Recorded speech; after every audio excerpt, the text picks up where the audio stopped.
Hey, okay, so in this video, we are going to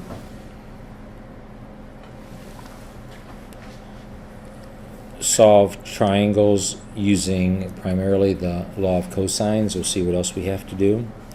So let's see what we got on the other side here. More problems on the other side. These we find the measure of the angle. These we have to find the side lengths opposite the given angle. So we'll do a couple on each side. Let's do like 2 and 4. So let's look at number 2. In triangle ABC, okay, they're giving us some side lengths, so we're going to need to sketch the triangle as a reference, sort of like as a graphic organizer. So I'm going to draw a general triangle here, and this triangle is ABC. And then we're going to label it. So the side opposite angle A is a 6. The side opposite angle C is an 8. And the measure of angle B is 29. And they want us to find the side opposite the given angle. So they want us to find that angle there. Now notice we can't do Pythagorean theorem with this because this is not a right triangle. And so we're going to use the law of sines, which is Pythagorean theorem is really just a special case of the law of sines. So C is equal to the square root of a squared plus b squared minus 2ab cosine theta, where theta is the included angle. So I know in the book there's all kinds of different combinations depending on which side length you're given, but generally I always go with the side that you're given, opposite angle, and let that be the C, and then the other ones are the A's and the B's. So you give us an A and a B. They're giving us the angle of the cosine angle, or the angle there, and we got to find x. So x is kind of the C in this one. So x equals the square root of 6 squared plus 8 squared minus 2 times 6 times 8 cosine 29. So that's what we have to run through the calculator. So let's do this in pieces. So 6 squared is 36, 8 squared is 64.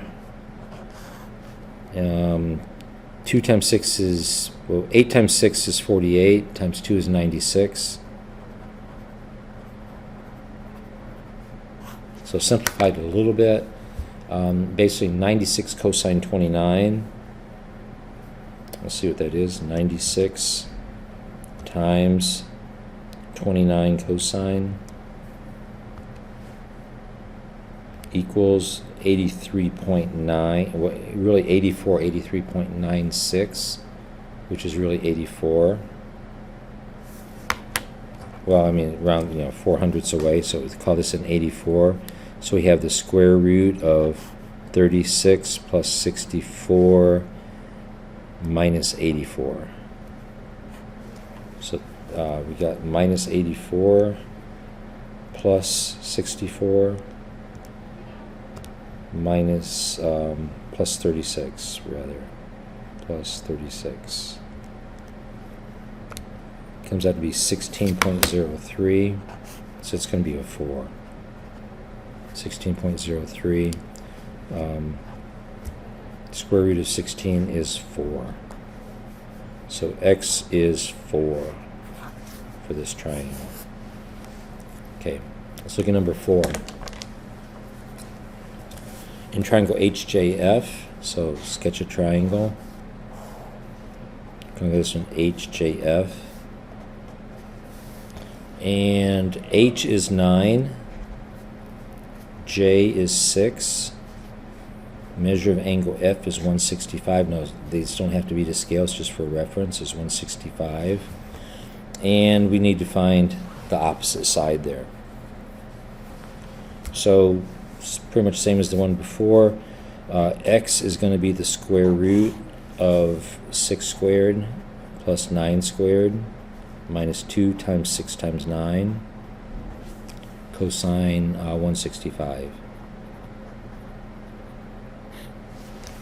Okay, 6 times 9 is 54, times 2 is 108, I'm just doing this side stuff just in case. So I've had times when I've entered things in the calculator and hit a wrong key and then you lose it all, so trying to narrow it down some sometimes helps. So we got to mainly figure out what 108 cosine 165 is. So 108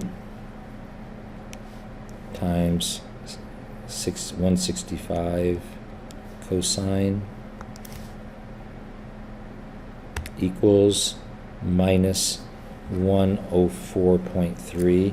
But now we're doing 36 plus 81 minus 104.3. So taking away a negative, same thing as a plus, as adding a positive, and we end up with this. Got to add these together, take the square root.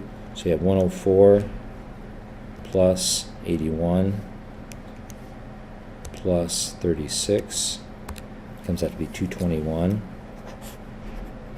and we want the square root of that. Gives us 14.86, which is 14.9. So x is 14.9, and now they didn't give us any units, and it kind of makes sense. Like if this is 165, that's a pretty wide angle. This is going to be longer than either one of these other sides. So intuition-wise, it seems like that could be the answer. Okay. Let's look at some on this other side now. Now this one we need to work backwards. See, these are sometimes a little bit more tricky. We're going to end up probably solving for the angle on these. Let's do, say, 7 and 9 on this side here and see what we got. So number 7, start out the same way. Draw the triangle.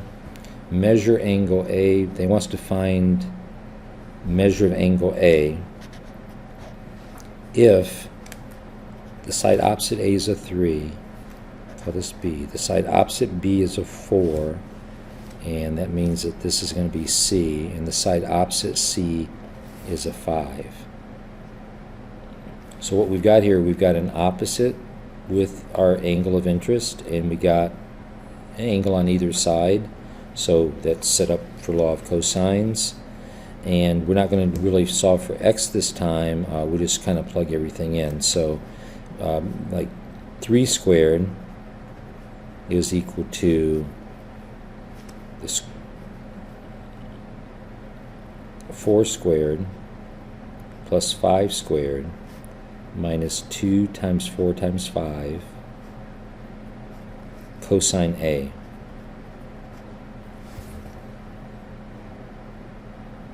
Take the square root of both sides.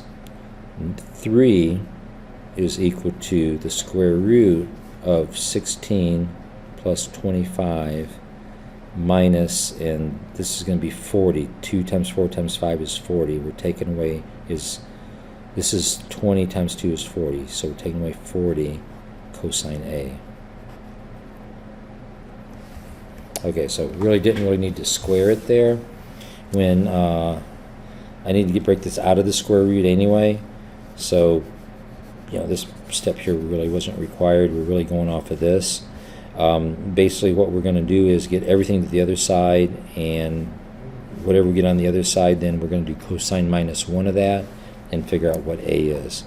So we got 3 squared minus 4 squared minus 5 squared divided by this part here, minus 2 times 4 times 5, unless I haven't bothered to simplify yet, equals cosine A. Just make sure you've got everything in there. So 3 squared was there, move the 4 squared over, move the 5 squared over, divide by this then, and what we're left with cosine A. So let's figure out what this left side is. 9, take away 16, take away 25, over negative 40.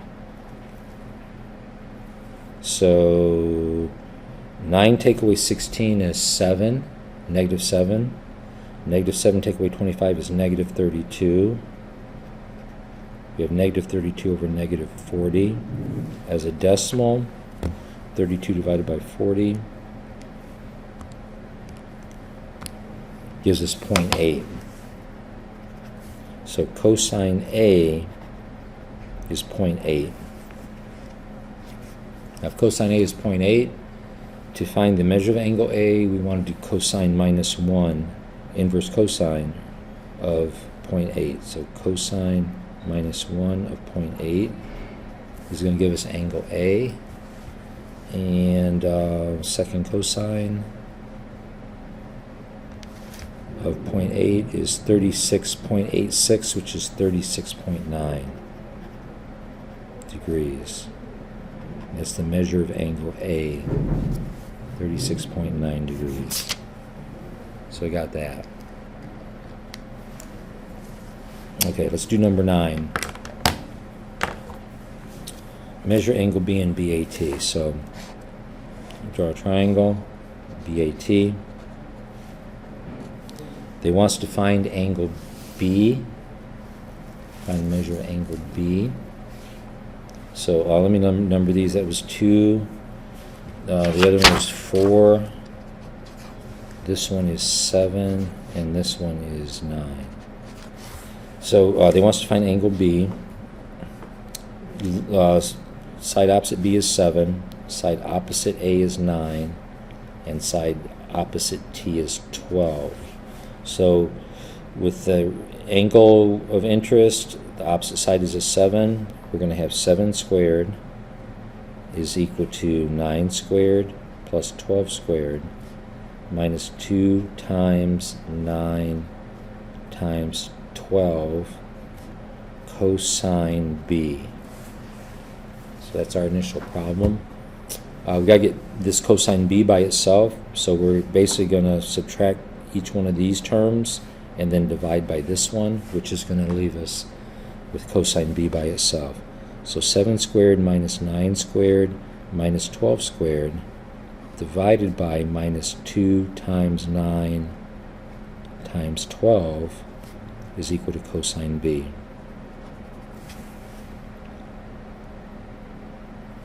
$49,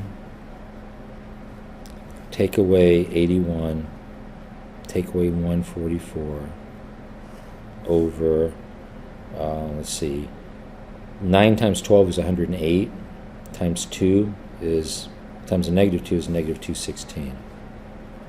So let's see what we get here. Whatever this is as a decimal, we're going to do cosine minus 1 of that and see what we get for the angle. So 49 minus 81 minus 144, that's negative 176. We're dividing that by a negative 216 divided by negative 216, and negative didn't go through. I got 0.8148.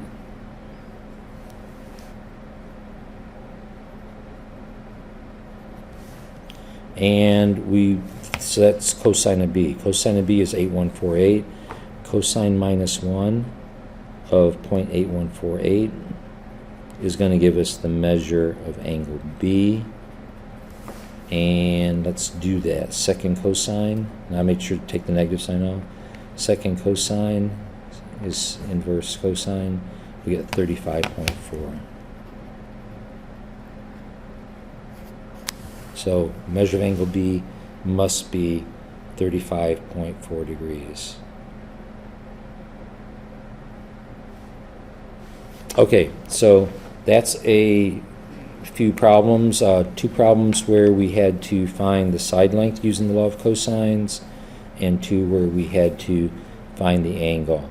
And always with this type of situation for law of cosines, you've got an angle, an opposite side, and 2 on either side. You have to have that combination of those numbers to be able to use law of cosines. Sometimes one of these will be missing, and maybe there's a way of doing an altitude with a right triangle. You know, there's some other involved stuff you can do, but some sub-problems. But basically, you know, once you've got an angle and the opposite side and the 2 adjacent sides to the angle, you're set up for law of cosines. Notice that the law of Pythagorean theorem is really just a special case of the law of cosines, because if you have a right angle and like the hypotenuse, let's say we're doing a 3, 4, 5 triangle here, we would have 25 squared is equal to 3 squared plus 4 squared minus 2 times 3 times 4 times cosine of 90, but the cosine of 90 is 0. So this whole part here goes away, and you're just left with 25 squared is equal to 3 squared plus 4 squared, which is the Pythagorean theorem. So the Pythagorean theorem is just a special case of the law of cosines for a 90-degree angle. The law of cosines is a much better formula to memorize for solving for side lengths of triangles. And then that way you've got the Pythagorean theorem also taken care of. Okay, see you next video. If you have anything you want to see, message me, let me know. I'll come up with a video on it. Subscribe, and I'm open to any comments you might have, any way I can do this better, and I'll see you next video then. Thank you.